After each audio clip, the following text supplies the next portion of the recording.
আজ জানাবো পশ্চিমবঙ্গ দেশ এবং বিদেশের বাছাই করা গুরুত্বপূর্ণ 40টি তাজা সংবাদ। আপনি যদি আমাদের চ্যানেলে নতুন হয়ে থাকেন তাহলে অবশ্যই সাবস্ক্রাইব করে রাখুন, কারণ প্রতিদিন সেরা ও গুরুত্বপূর্ণ সংবাদ আপনার হাতের মুঠোয় পৌঁছে দিতে সব সময় প্রস্তুত আছে। অন্নপূর্ণা যোজনায় বড় ধাক্কা, এক ক্লিকেই জানুন কাদের ভাতা বন্ধ হতে পারে আগামী মাসে। আয়ুষ্মান কার্ডের ইকেওয়াইসি এখনও হয়নি, 5 লক্ষের ফ্রি চিকিৎসা পেতে কি করবেন জানুন পদ্ধতি। হাইকোর্টে খারিজ মসজিদের মাইক মামলা, রায় সামনে আসতেই মুখ খুললেন শুভেন্দু। বাড়িতে বসে হাতে লেখা বার্থ সার্টিফিকেট ডিজিটাল করুন, এভাবে লাগবে না কোনো বাড়তি টাকা। বিরোধিতার অধিকার কাড়লে গণতন্ত্র বাঁচে না, আক্ষেপ প্রকাশ করলেন শ্রমিক। অযোগ্য হয়েও অন্নপূর্ণা যোজনার সুবিধা, এবার এইভাবে পোর্টালে জানিয়ে দিন তার নাম। রান্নার মাঝে গ্যাস শেষ, সিলিন্ডারের কতটা গ্যাস বাকি জানুন এক নিমিষে। আধারে মোবাইল নম্বর বদলাতে আর ছুটতে হবে না আধার কেন্দ্রে, বাড়িতে বসেই নতুন অ্যাপে আপডেট। অনাস্থা প্রস্তাব এনেছে তৃণমূলী, ভোটাভুটির আগের দিন বীরভূম জেলা পরিষদের সভাধিপতি পদ থেকে ইস্তফা কাজল শেখের। আজকের মধ্যেই কারা পাচ্ছেন অন্নপূর্ণা যোজনার টাকা, না পেলে আজই কি করতে পারেন। মুখ দেখতে চাইছেন, অভিষেকের অ্যাকাউন্ট ফ্রিজ মামলায় ব্যাংককে তীব্র ভৎসনা হাইকোর্টের। জেলাশাসকদের হাতেই একচেটিয়া ক্ষমতা, নাগরিকত্ব বিধিতে বড় বদল এনে বিজ্ঞপ্তি কেন্দ্রের। 3 দিনের উত্তরবঙ্গ সফরে অমিত শাহ, সীমান্তবর্তী জেলাগুলিকে নিয়ে পর্যালোচনা বৈঠকে বসবেন কেন্দ্রীয় স্বরাষ্ট্রমন্ত্রী। 12 লক্ষের কম আয় পরিবারের কেন পাবো না, অন্নপূর্ণার টাকা না পেয়ে এসডিও অফিসে ইট ছুড়লেন মহিলারা। সাংসদ ও মাফিয়ার গোপন অডিও প্রকাশ করে তোলপাড় ফেললেন বিরোধী দলনেতা, নেপথ্যে কার কণ্ঠস্বর। ছাত্র আন্দোলনে ভাগ বসাতে ব্যর্থ বিজেপি, এবার হেমন্ত সোরেন সরকারকে ঘিরতে কোন নতুন রণকৌশল নিলেন স্বরাষ্ট্রমন্ত্রী। হার বুঝতে পেরেই ভোটাভুটির আগে ইস্তফা দিলেন দলবদলু কাজল শেখ। হাইকোর্টে খারিজ মসজিদের মাইক খোলার মামলা, কি প্রতিক্রিয়া দিলীপ ঘোষের। মুর্শিদাবাদে পদ্মঝড়, তৃণমূলের দুর্গ ভেঙে পঞ্চায়েত সমিতি বিজেপির দখলে। একটানা 60 ঘন্টার অপারেশন, চীন এবং তুরস্ক মিলে পাকিস্তানের নূর খানে নামালো হাজারে হাজারে অস্ত্র, লক্ষ্য কি ভারত। ফের ঝড় বৃষ্টির তুলকালাম দক্ষিণবঙ্গে, আগামী 5 দিন কেমন থাকবে আবহাওয়া, আগাম আপডেট। প্রিয় দর্শক, এতক্ষণ শুনছিলেন সংবাদ শিরোনাম, এবার আসছি বিস্তারিত খবরে। ভিডিওটি ভালো লাগলে লাইক করুন এবং আমাদের ইউটিউব চ্যানেলটি সাবস্ক্রাইব করে আমাদের সঙ্গে থাকুন।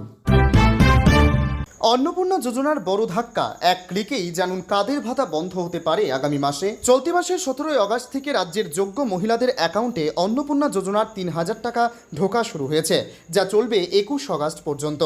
তবে এই মাসে ভাতার টাকা পেলেও আগামী মাসে সবাই সেই সুবিধা পাবেন কিনা তা নিয়ে বড়সড় বার্তা দিয়েছেন নারী ও সমাজ কল্যাণ দপ্তরের মন্ত্রী মালতী রাভারায়। প্রায় 56 লক্ষ আবেদনকারীর নাম যাচাইকরণের কাজ চলছে। এই এনকোয়ারি সম্পূর্ণ শেষ হওয়ার পর সম্পূর্ণ পোর্টালটি নতুন করে খুলে দেওয়া হবে। সরকারের তরফে সাফ জানানো হয়েছে যে কোনো ধরনের অনিয়ম বা দুর্নীতিকে প্রশ্রয় দেওয়া হবে না। এর আগে মুখ্যমন্ত্রী শুভেন্দু অধিকারী শর্ত মেনে টাকা দেওয়ার কথা উল্লেখ করেছিলেন, যা পুনরুচ্চারণ করে মন্ত্রী জানান যে পরবর্তী তদন্তে যদি কোনো মহিলা অযোগ্য হিসেবে প্রমাণিত হন, তবে অন্নপূর্ণা ভাণ্ডারের তালিকা থেকে অবিলম্বে তার নাম বাতিল করা হবে। প্রথম দফায় জুন মাসে 28 লক্ষ এবং জুলাইয়ে 1,19 লক্ষ মহিলাকে ভাতা দেওয়া হলেও এবার 1,45 লক্ষ সুবিধাভোগী উপযুক্ত বিবেচিত হয়েছেন। তবে ব্যাংকের সমস্যা বা ভুল আবেদনপত্রের কারণে যাদের টাকা আটকাবে, যোগ্যতা প্রমাণ হলে সকলকে এই প্রকল্পের সুবিধা পাবেন। আয়ুষ্মান কার্ডের ইকেওয়াইসি এখনও হয়নি, 5 লক্ষের ফ্রি চিকিৎসা পেতে কি করবেন জানুন পদ্ধতি। আয়ুষ্মান ভারত প্রকল্পের সুবিধাভোগী তালিকায় নাম থাকা সত্ত্বেও যদি এখনও সম্পূর্ণ না হয়ে থাকে, তাহলে আর বারবার সিএসসি কেন্দ্র বা হাসপাতালে ছুটতে হবে না।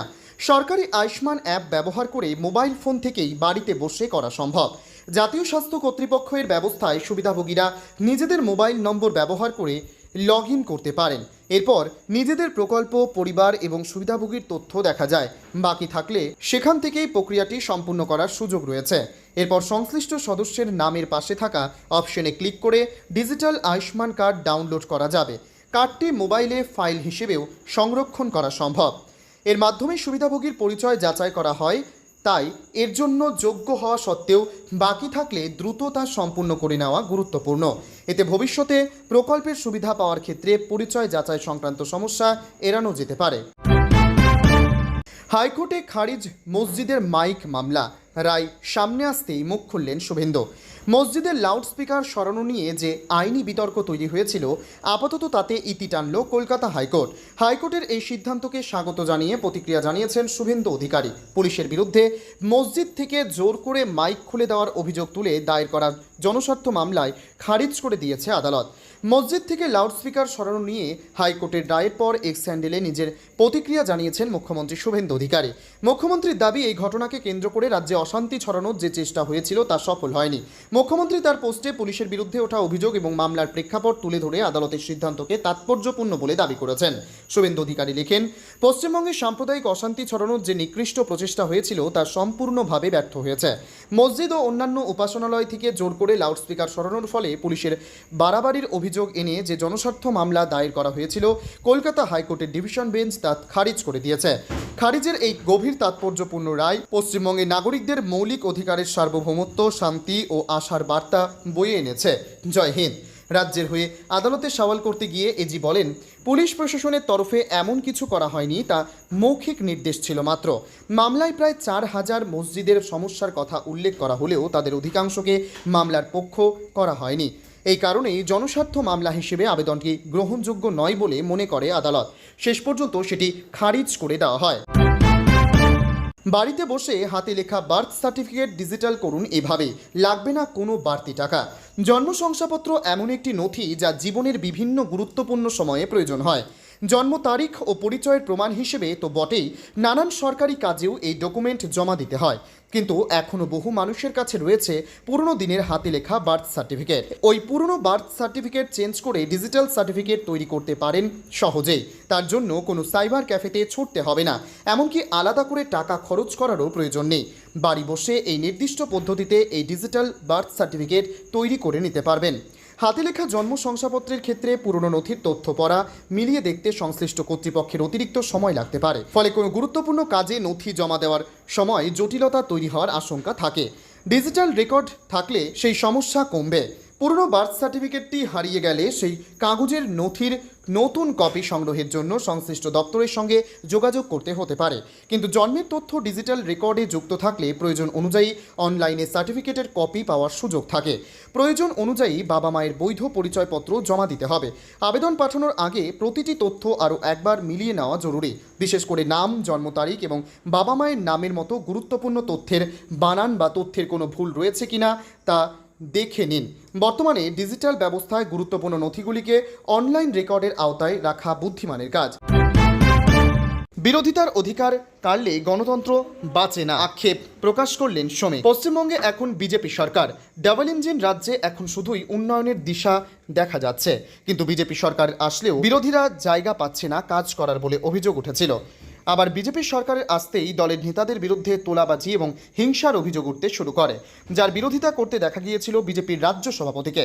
এবার বিরোধিতার অধিকার নিয়েও একদম সোজাসাপটা বার্তা দিলেন শ্রমিক ভট্টাচার্য।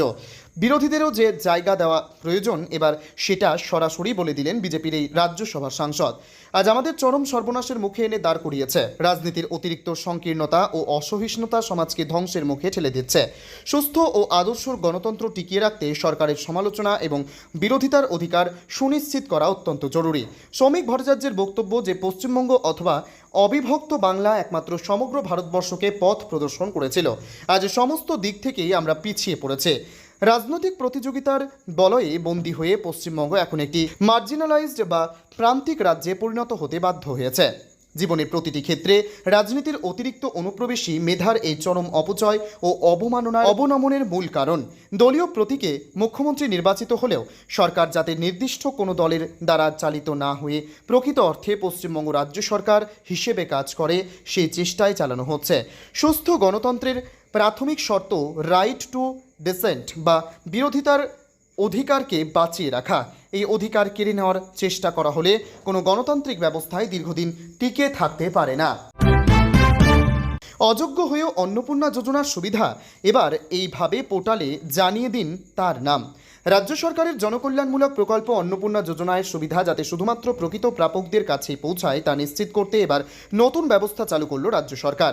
কারণ অনেক ক্ষেত্রে অভিযোগ উঠেছে আর্থিকভাবে সচ্ছল হয়েও কিছু ব্যক্তি সরকারি প্রকল্পের সুবিধা নিচ্ছেন। সেই ধরনের অযোগ্য ব্যক্তিদের চিহ্নিত করতে এবার সাধারণ মানুষকেও অভিযোগ জানানোর সুযোগ দিচ্ছে রাজ্য প্রশাসন। অন্নপূর্ণা যোজনা প্রকল্পের কাজ স্বচ্ছ রাখতে রাজ্য সরকারের তরফে আগে একটি পৃথক সিটিজেন পোর্টাল চালু করা হয়েছিল। এবার সেই পোর্টালেই যুক্ত হয়েছে বিশেষ ফিচার। এর মাধ্যমে কোনো ব্যক্তি যদি মনে করেন তার এলাকার কেউ যোগ্য না হওয়া সত্ত্বেও এই প্রকল্পের সুবিধা নিচ্ছেন, তাহলে তিনি সরাসরি অভিযোগ জানাতে পারবেন। এরপর প্রশাসনের তরফে বিষয়টি খতিয়ে দেখা হবে। তদন্তে অভিযোগ সত্যি প্রমাণিত হলে ওই অযোগ্য ব্যক্তির প্রকল্পের সুবিধা বন্ধ করে দেওয়া হবে। সরকারের এই উদ্যোগের লক্ষ্য হল প্রকৃত দরিদ্র ও প্রয়োজনীয় মানুষ যাতে কোনো বাধা ছাড়াই অন্নপূর্ণা যোজনার সুবিধা পান এবং ভুয়ো উপভোক্তাদের চিহ্নিত করা যায়। রান্নার মাঝে গ্যাস শেষ, সিলিন্ডারে কতটা গ্যাস বাকি জানুন এক নিমেষে। দুপুরের রান্না বা অতিথির টিফিন বানানোর ঠিক মাঝপথে আচমকা সিলিন্ডারের গ্যাস শেষ হয়ে যাওয়া মানেই চরম বিড়ম্বনা।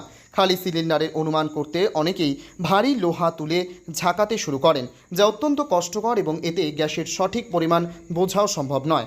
তবে কোনো কসরত ছাড়াই সামান্য বিজ্ঞানের বুদ্ধি খাটিয়ে মাত্র 1 মিনিটে ঘরে বসেই জেনে নেওয়া যায় সিলিন্ডারে ঠিক কতটা এলপিজি বাকি আছে। যে অংশে গ্যাস খালি সেটি গরম থাকবে, আর যেখানে তরল গ্যাস ভর্তি আছে সে অংশটি বরফের মতো ঠান্ডা থাকবে। মূলত সিলিন্ডারের ভেতরে উচ্চ চাপে তরল এলপিজি থাকে, যা গ্যাসীয় রূপ নেওয়ার সময় চারপাশ থেকে তাপ শুষে নেয়।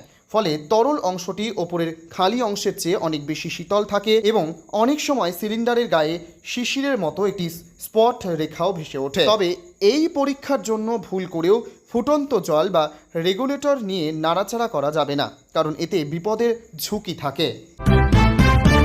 ফের ঝড় বৃষ্টির তুলকালাম দক্ষিণবঙ্গে। আগামী 5 দিন কেমন থাকবে আবহাওয়া, আগাম আপডেট।